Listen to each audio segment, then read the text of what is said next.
Welcome to the Rim Break Rodeo. We hope this video helps. You start by preserving your data. Create a full backup and confirm you have recovery media. Next, enable Safe Boot in Windows using msconfig so the system will load generic Ahci drivers on next boot. While you're here, take note of the motherboard's SATA mode setting in BIOS/UEFI and confirm the Ahci option exists. If it's hidden, check for an advanced or SATA configuration submenu. Once done, save changes in msconfig and prepare to reboot into firmware. You now reboot into BIOS or UEFI settings using the vendor key and locate the SATA controller mode. Change the setting from RAID to Ahci and disable any RAID option. This instructs the firmware to present drives as Ahci devices rather than a RAID array.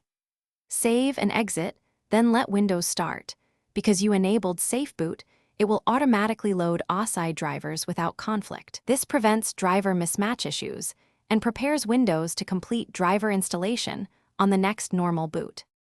Once Windows boots in safe mode and installs Ahci drivers, open msconfig and uncheck Safe Boot so the next restart uses normal boot flow. Then restart.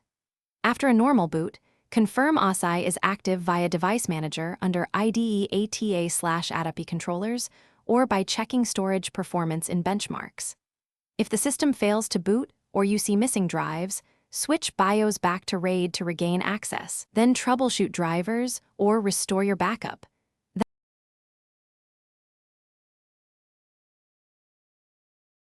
Thanks for watching. Consider subscribing if we helped you.